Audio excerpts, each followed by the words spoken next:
Hi y'all, welcome to Deepy's Kitchen.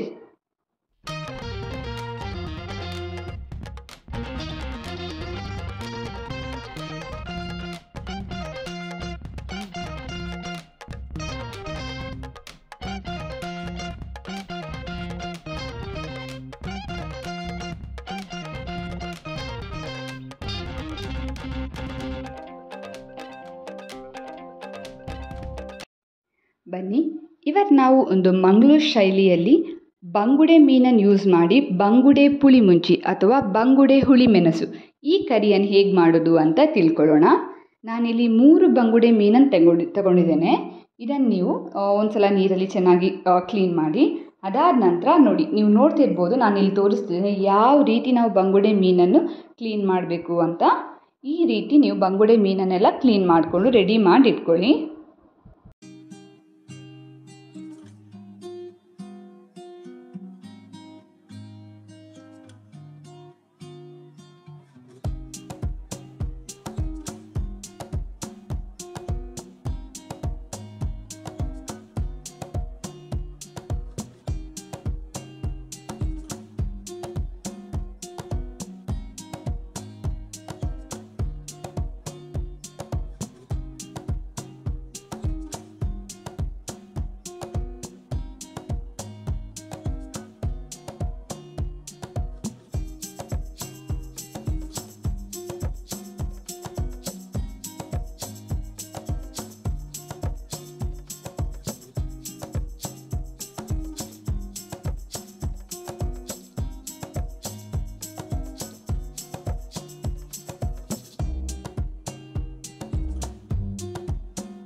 ನೋಡಿ, ಈಗ ಒಂದು ಮೀನು ಕ್ಲೀನ್ ಮಾಡಿ ಆಗಿದೆ.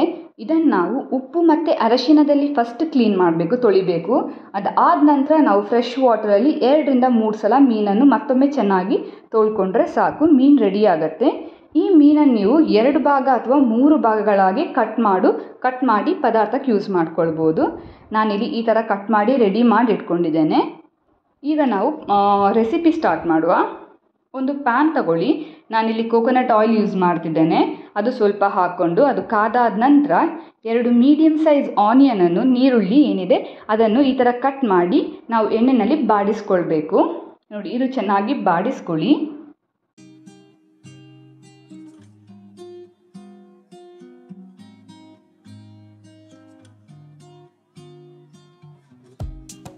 ನೀರುಳ್ಳಿ ಬಾಡಿದ ನಂತರ ನಾವಿದಕ್ಕೆ 1 ಸ್ಪೂನಷ್ಟು ಅಚ್ಕಾರದ ಪುಡಿ, ಹಾಗೆ ಅರ್ಧ ಸ್ಪೂನಷ್ಟು ಅರಶಿನ ಮತ್ತು ಒಂದು ಅರ್ಧ ಸ್ಪೂನಷ್ಟು ಉಪ್ಪು, ಇದಿಷ್ಟು ಸೇರಿಸ್ಕೊಂಡು ಮತ್ತೊಮ್ಮೆ ಚೆನ್ನಾಗಿ ಫ್ರೈ ಮಾಡ್ಕೊಳ್ಳೋಣ. 1 ನಿಮಿಷ ಲೋ ಫ್ಲೇಮಲ್ಲಿ ಚೆನ್ನಾಗಿ ಫ್ರೈ ಮಾಡ್ಕೊಳ್ಳಿ.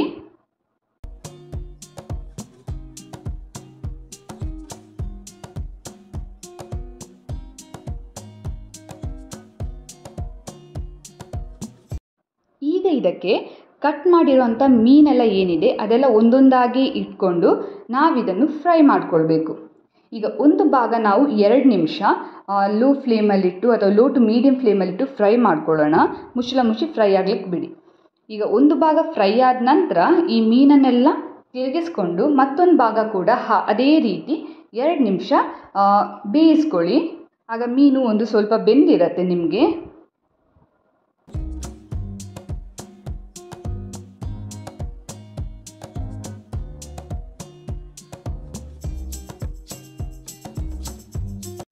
ನೋಡಿ, ಮೀನು ಫ್ರೈ ಆಗ್ತಾ ಇರಲಿ ಅಷ್ಟರಲ್ಲಿ ನಾವು ಇನ್ನೊಂದು ಮಸಾಲೆ ರೆಡಿ ಮಾಡ್ಕೊಳ್ಳೋಣ. ನಾನಿಲ್ಲಿ ಬ್ಯಾಡಗಿ ಮೆಣಸು ಮತ್ತು ಗಿಡ್ಡ ಮೆಣಸು ತೊಗೊಂಡಿದ್ದೇನೆ. ಒಂದು ಕಲರಿಗೋಸ್ಕರ, ಇನ್ನೊಂದು ಖಾರಗೋಸ್ಕರ.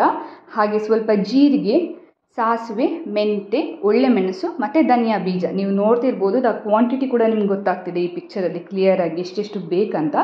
ಇಷ್ಟು ತಗೊಂಡು ನಾವು ಡ್ರೈ ರೋಸ್ಟ್ ಮಾಡ್ಕೊಳ್ಬೇಕು. ಇದೆಲ್ಲ ಕೂಡ ಡ್ರೈ ರೋಸ್ಟ್ ಮಾಡಿ ಈ ಥರ ಪೌಡರ್ ಮಾಡಿ ರೆಡಿ ಮಾಡಿ ಇಟ್ಕೊಳ್ಬೇಕು. ನೋಡಿ, ಈ ಥರ ನುಣ್ಣಗಿರಲಿ ಪೌಡರ್. ಈ ಪೌಡರ್ಗೆ ಒಂದು ಲಿಂಬೆಹಣ್ಣು ಗಾತ್ರದಷ್ಟು ಹುಣಸೆ ಹಣ್ಣಿನ ರಸ ರೆಡಿ ಮಾಡ್ಕೊಳ್ಬೇಕು. ಆ ಹುಣಸೆ ಹಣ್ಣಿಗೆ 1 ಲೋಟ ನೀರು ಹಾಕಿ ರಸ ತೆಗೆದು ರೆಡಿ ಮಾಡಿ ಇಟ್ಕೊಳ್ಳಿ. ಈಗ ಆ ಪೌಡರ್ ಏನಿದೆ ಮಸಾಲೆ ಅದನ್ನು ಒಂದು ಬೌಲ್ಗೆ ಸೇರಿಸ್ಕೊಂಡು ಇದೇ ಬೌಲ್ಗೆ ಹುಣಸೆ ಹಣ್ಣಿನ ರಸ ಹಾಕ್ಕೊಂಡು ಒಮ್ಮೆ ಚೆನ್ನಾಗಿ ಕಲಸಿ ಪೇಸ್ಟ್ ಮಾಡಿ ರೆಡಿ ಮಾಡಿ ಇಟ್ಕೊಳ್ಳೋಣ.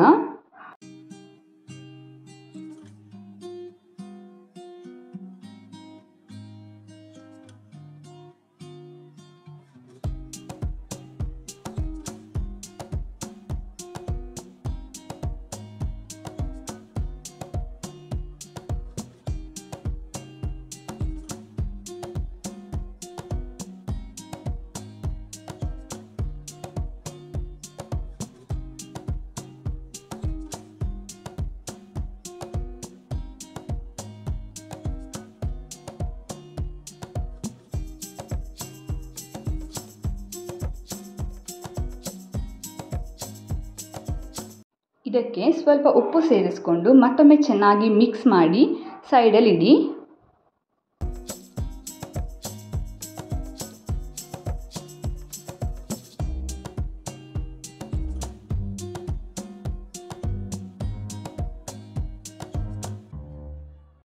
ಈಗ ಮತ್ತೊಂದು ಪ್ಯಾನ್ ತಗೊಳ್ಳಿ. ಇದಕ್ಕೆ ಸ್ವಲ್ಪ ಕೋಕೋನಟ್ ಆಯಿಲ್ ಹಾಕಿ ಈ ಆಯಿಲ್ ಕಾದಾದ ನಂತರ ಸ್ವಲ್ಪ ಸಾಸಿವೆ ಸೇರಿಸ್ಕೊಳ್ಳಿ.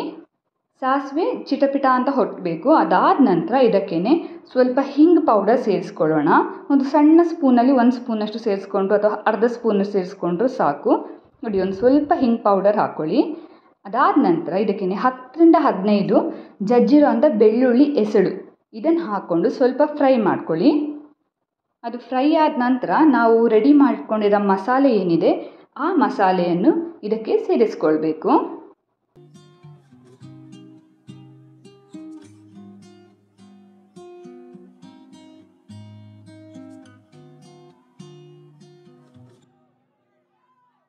ಈಗ ಬೇಕಾಗಿರೋಷ್ಟು ನೀರು ಸೇರಿಸ್ಕೊಂಡು ನಾವು ಈ ಗ್ರೇವಿ ಏನಿದೆ ಇದು ಯಾವ ಹದಕ್ಕೆ ಬೇಕು ಅಂತ ನೋಡ್ಕೊಳ್ಬೇಕು. ನೋಡಿ, ನೀವು ನೋಡ್ತಿದ್ದೀರಲ್ವಾ, ಈ ಕನ್ಸಿಸ್ಟೆನ್ಸಿಯಲ್ಲಿ ಈ ಗ್ರೇವಿ ಬಂದರೆ ಸಾಕು. ನೀವು ಇದಕ್ಕೆ ಬೇಕಾದಷ್ಟು ನೀರು ಸೇರಿಸ್ಕೊಳ್ಬೇಕು.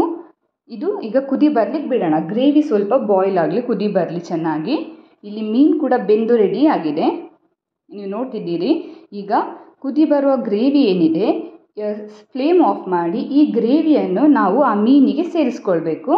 ನೋಡಿ, ಗ್ರೇವಿಯನ್ನು ಆ ಮೀನಿಗೆ ಸೇರಿಸ್ಕೊಳ್ಳೋಣ. ಇದಾದ ನಂತರ ಈ ಗ್ರೇವಿ ನಾವು ಸ್ವಲ್ಪ ಚೆನ್ನಾಗಿ ಒಮ್ಮೆ ಮಿಕ್ಸ್ ಕೊಡಬೇಕು. ಮತ್ತು ಒಂದು 2ರಿಂದ 3 ನಿಮಿಷ ಲೋ ಟು ಮೀಡಿಯಮ್ ಫ್ಲೇಮಲ್ಲಿ ಇದು ಮತ್ತೊಮ್ಮೆ ನೀವು ಬೇಯಲಿಕ್ಕೆ ಬಿಡಿ. ಆಗ ಆ ಮೀನು ಆ ಮಸಾಲೆ ಎಲ್ಲ ಹೀರ್ಕೊಳ್ಳುತ್ತೆ. ನಿಮಗೆ ಗ್ರೇವಿ ಕೂಡ ತುಂಬ ಟೇಸ್ಟಿಯಾಗಿ ಬರುತ್ತೆ. ನೋಡಿ, ಈ ಥರ ಸ್ವಲ್ಪ ಮಿಕ್ಸ್ ಮಾಡಿ ಮುಚ್ಚಳ ಮುಚ್ಚಿ ಬಿಡಿ, ಸ್ವಲ್ಪ ಕುದಿ ಬರಲಿ. ನೋಡಿ, ಈಗ ಮೀನು ಕೂಡ ಬೆಂದಿದೆ ಆಲ್ರೆಡಿ. ಆ ಮಸಾಲೆ ಕೂಡ ಒಳ್ಳೆ ಹೀರ್ಕೊಂಡು ರೆಡಿ ಆಗಿದೆ ಪದಾರ್ಥ. ನೀವು ಫ್ಲೇಮ್ ಆಫ್ ಮಾಡ್ಬೋದು. ಇಷ್ಟ ಆದರೆ ಸಾಕು, ನಮ್ಮ ರುಚಿಕರವಾದ ಮಂಗಳೂರು ಶೈಲಿಯ ಬಂಗುಡೆ ಪುಳಿ ಮುಂಚಿ ಅಥವಾ ಬಂಗುಡೆ ಹುಳಿ ಮೆಣಸು ರೆಸಿಪಿ ರೆಡಿ ಆಗುತ್ತೆ.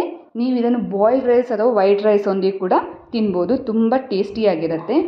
ಯಾರಾದರೂ ಈ ಥರ ಬಂಗುಡೆ ಪುಳಿ ಮುಂಚಿ ರೆಸಿಪಿ ಟ್ರೈ ಮಾಡಿಲ್ಲ ಅಂತ ಅಂದರೆ ಖಂಡಿತವಾಗಿ ಟ್ರೈ ಮಾಡಿ, ತುಂಬ ಟೇಸ್ಟಿಯಾಗಿರುತ್ತೆ. ಹಾಗೆ ಫ್ಯಾಮಿಲಿ ಮತ್ತು ಫ್ರೆಂಡ್ಸೊಂದಿಗೆ ಕೂಡ ಈ ವಿಡಿಯೋ ತಪ್ಪದೇ ಶೇರ್ ಮಾಡಿ. ಚಾನೆಲ್ನ ಸಬ್ಸ್ಕ್ರೈಬ್ ಮಾಡದೇ ಇರೋರು ಚಾನೆಲ್ನ ಸಬ್ಸ್ಕ್ರೈಬ್ ಮಾಡಿ, ವಿಡಿಯೋನ ಲೈಕ್ ಮಾಡಿ. ಹಾಗಾದರೆ ಮತ್ತೊಂದು ವಿಡಿಯೋದಲ್ಲಿ ಸಿಗ್ತೀನಿ. ಅಲ್ಲಿವರೆಗೆ ಟೇಕ್ ಕೇರ್, ಬಾಯ್.